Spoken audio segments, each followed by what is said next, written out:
ლეიკემია დამარცხებადია. ლოზუნგით დღეს ფეშენ მარათონი გაიმართა. ღონისძიების ფარგლებში შეგროვილი თანხა ლეიკემიით დაავადებულ ბავშვებს გადაეცემათ. ჩვენებაზე წარმოდგენილი იყო დიზაინერების თინათინ მაღალაშვილისა და მადონას ნამუშევრები. ჩვენებაში იმიჯ ცენტრის მოდელები ლეიკემიით დაავადებულ და უკვე განკურნებულ ბავშვებთან ერთად მონაწილეობდნენ. როგორც აქციის ორგანიზატორები აცხადებენ, მსგავსი საქველმოქმედო საღამოები მომავალშიც გაიმართება.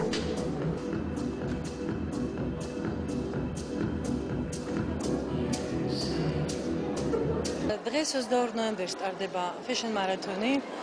ლეიკემია იკურნება, ასეთია ჩვენი დევიზი და თვითონ მე გადავწყვიტე, რომ ეს ღონისძიება მიუძღვა ლეიკემიით დაავადებულ ბავშვებს და ყველა ის თანხა, რომელიც სპონსორებისგან მოვიძია, გადავწყვიტე, რომ გადავურიცხო ამ ბავშვებს.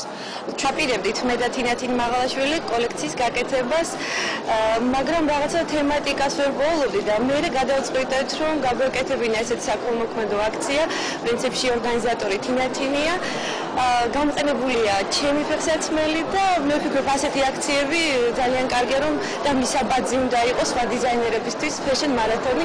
ამჟამად ლეიკემიით დაავადებულ ბავშვებს ეძღვნება და შემდეგ ბიზნესმენი გამოგვეხმაურა საქმიანი ქალების ანგარიშზე, ფონდის ანგარიშზე ჩაირიცხება თანხა და შემდეგ ჩვენ ამ თანხას გადავრიცხავთ ლეიკემიით დაავადებული ბავშვების ფონდში და ეს კონკრეტული თანხა მოხმარდება ერთ მიზეზს ბავშვებისთვის, ეს გახლავთ სისტემური კვების მოგვარება. ეს არის